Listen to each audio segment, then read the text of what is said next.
good day po. Jerfix nga pala, and meron na naman tayong i-share na video about sa problem nitong Chevrolet Aveo na ito, dahil nga ang customer complaint is bumabagsak daw yung minor, minsan hard start na rin, hindi na nga daw siya nag-aircon para lang hindi mamatayin yung makina, and also wala siyang check engine light. And today's vlog natin, aalamin lang natin kung anong naging sanhi dito sa sasakyan na to, and para malaman nyo na rin kung paano yung troubleshooting na gagawin ko para sa araw na ito. Okay, lagi nating isipin kapag halimbawa ganitong mga problema, lalo na sa mga fuel injected, ay kailangan din natin itong scan kasi computerized na ang gamit ng mga latest na sasakyan. Kaya meron ako ditong nakahook up na scanner. Ito yung scanner ko na lagi kong ginagamit, pero hindi naman sa akin to. Ayan, bale in-scan ko na to mga lodi, and wala akong nakita. Ayan, saan ba yun? Sa Aveo siya, 1.4. ayan, tapos kapag ka-iner ko, napansin ko lang rin dito bumabagsak, tapos kapag ka pinatay, mataas. Ayan, kaya medyo mataas siya sa target idle speed nya. So select natin automatic, kaya lang mainit. Ayan, that's for 4-door sedan. Punta tayo sa ECM kasi nga daw nagkakaproblema. Hanapin natin kung may fault code tayong makita. Okay, wala tayong trouble code.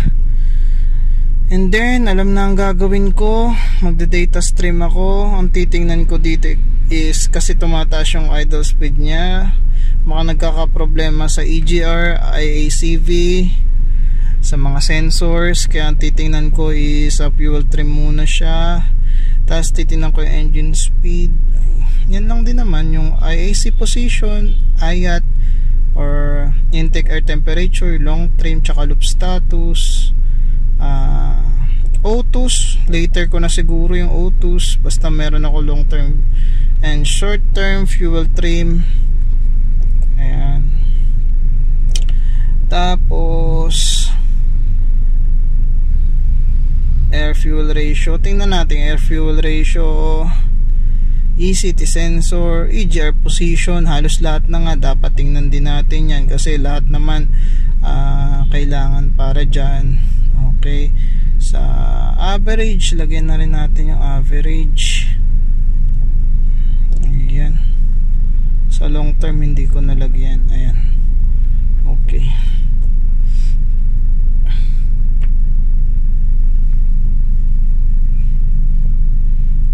Ayan, air fuel ratio pero parang mataas ng konti. ECT sensor okay naman. EGR position, oh patay, na-accelerator ko lang, naka-aircon pa ako. Okay, ganyan yung problema pala nya. Walang hatak din pala to, hindi ko rin pala nabanggit, wala ring hatak. Ayan, pinatay ko yung aircon kasi medyo may problema siya. Tapos air temperature mukhang okay lang din naman. Ang long term ay hindi maganda, negative 20, mainit loop status, short term 0%, hindi naman siya nagko-compensate, ba't ganun? Loop status. So yung video natin mga lodi na to is para lang magkaroon lang kayo ng konting idea, kasi ito sa akin hindi naman tayo expert mechanic talaga or technician, pero ginagawa naman natin yung best para ma-troubleshoot yung problema ng sasakyan. Okay, so bakit hindi ako, wala kasing mass airflow to.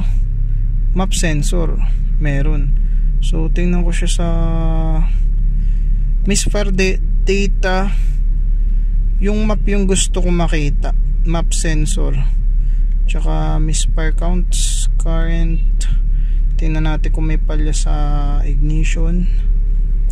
Ayan, okay naman yung baro nya, nakita ko na rin naman yung baro nito. Ayan, so tingnan natin.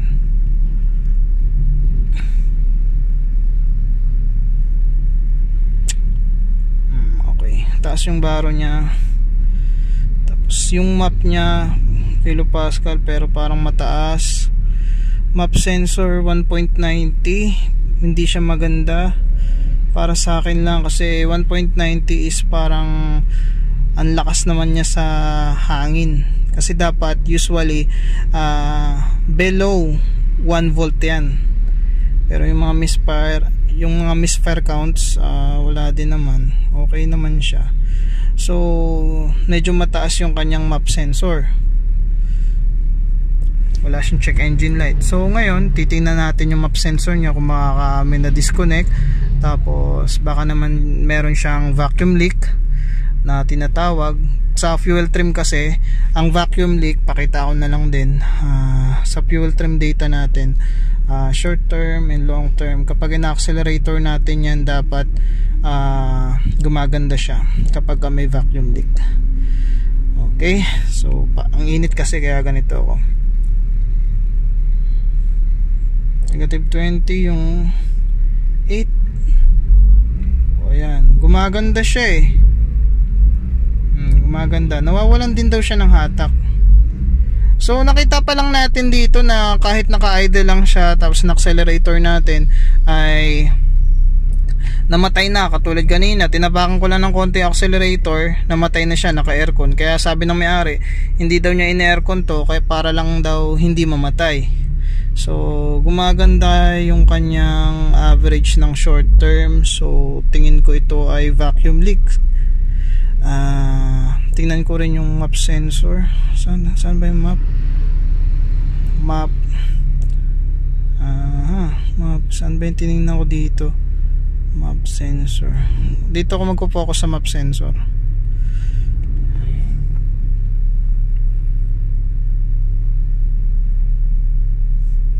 Ayan, 1.90 accelerator natin. Hindi nagbabago. Nagbabago ng konti. Dapat ang map sensor nag-i-increase din yan. Kaya lang medyo mataas na kasi siya ng naka-idle. So punta tayo sa labas, tingnan natin kung anong problema.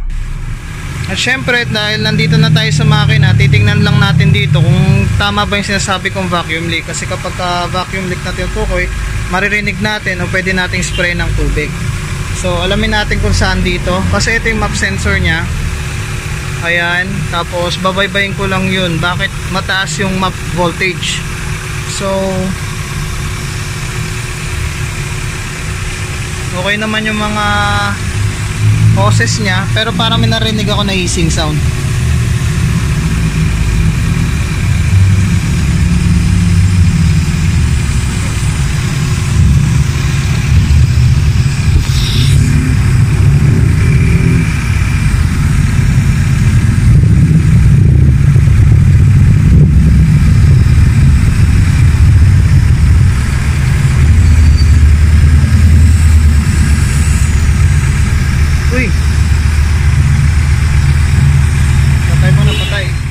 So yun mga lodi, bale yung map sensor niya ay ito yung nakita ko. Ayan, pambira. Kaya pala mataas yung map voltage. Singaw. So ang gagawin natin, kung halimbawa na gusto nyong i-repair lang to, putulan nyo lang nang makaabot dito. Pero sa palagay ko mas maganda palitan natin. Mura lang din naman to. So yun lang siguro mga lodi. Tapos after nun natin magawa ng paraan dito sa map sensor. Test ulit natin kung bababa na yung voltage, tapos isprayan natin ng may tubig kung meron pa siyang vacuum leak. Okay, palitan muna natin to. Asa na yun? Ayan mga lodi, bali ginawan ko muna siya ng paraan, pero papalitan natin to kasi may mga cracks na. Ayan, dinugtong ko na siya dito. Pero ito mukhang okay pa naman. Ayan, check nyo na rin yung ibang hose sa mga PCV. Ayan, sa air intake, sa mga biyak, okay lang din naman. Wala naman. Ito, maluwag So yan, higpitan natin yan. Tapos IACV, pero ito mukhang tape naman. Okay, higpitan natin to. Ito, luluwag Ayan, higpitan natin lahat yan. Tapos panda rin natin.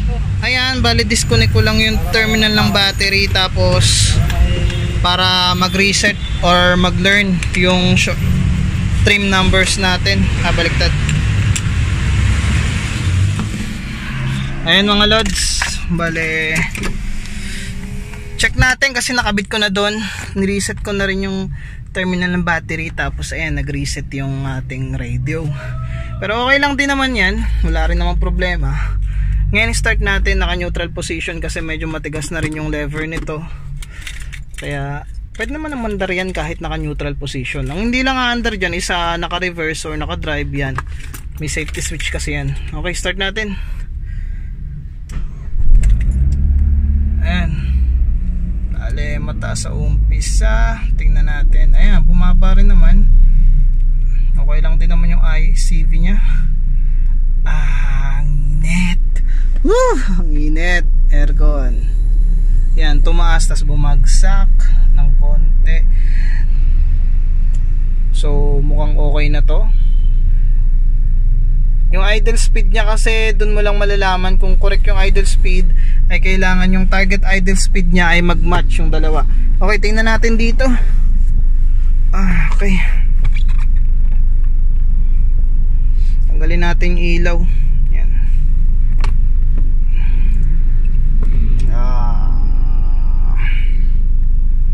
Okay, so punta tayo ng history para mas mabilis. Aveo.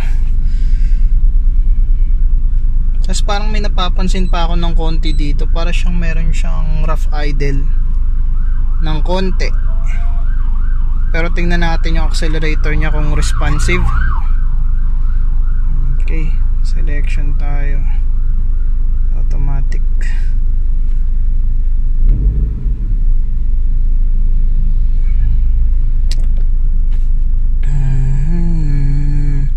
Data stream, fuel trim data, engine speed, ayan, long term. Tsaka titingnan din natin dyan yung EGR and IACV. Then wala rin naman siyang misfire counts, kaya okay lang din naman. Yung map sensor, hindi natin kita dito. Mag-focus muna tayo sa map sensor kasi kanina ay map sensor yung nakita kung naging problema. Yung kilopascal niya, tsaka yung sa voltage, ayan, kita nyo dyan, ayan, medyo bumaba siya ng konti. Eto, sa map sensor niya nasa 0.96 volts na lang. Kanina is nasa 1.60 something yung kanyang voltage reading. So goods na yung map sensor. Bali, ang gagawin natin dito, syempre, other na naman na problema, titingnan natin yung mga bakit siya magaspang yung kanyang andar. Ayan. Pero mag-focus muna tayo dito sa customer complaint niya na mahina yung hatak, namamatay yung makina, tapos parang kinakapos. Ganun. Bale, ang solusyon natin dito is yung kanyang hose lamang. Bale, kung halimbawa duda pa kayo, pwede nyong sprayan ng tubig kung may mapapansin pa kayong vacuum leak. Ang titingnan ko na naman dito sa susunod is O2s and EGR, IACV. Pero ICV okay siya. Pero titingnan ko pa rin yung monitoring niya. Bali, ang titingnan ko na lang dito yung trim data kanina kasi 'di ba negative siya. Short term tsaka long term fuel trim. Ayan, sana maging okay na. Kung negative numbers ay pwede pa. 10%, halos okay na siya, halos. Pero dapat yung short term fuel trim average nya, or bakit average nga pala, frame data, long term, short term. So dapat ang short term is negative 2. Ayan, mukhang okay lang din naman siya, pero dapat kasi kung hanggang close to 0 siya. Pero hindi na rin masama kung umabot siya ng negative 14 pataas na numbers, okay lang din naman kasi kasya naman sa lean condition. Medyo overheat tayo sa catalytic. Okay, i-road test ko pa to para malaman ko kung ano pa yung ibang problema.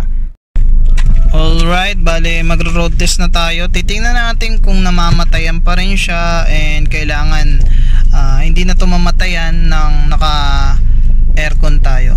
Tapos wala naman kasing check engine kaya wala rin tayong direksyon. Wala rin siyang hatak nung una. Ngayon road test tayo. Tingnan natin kung okay ba. Hello. Ayos. May hatak naman ah. Ayos. May hatak. Sabi niya walang hatak eh.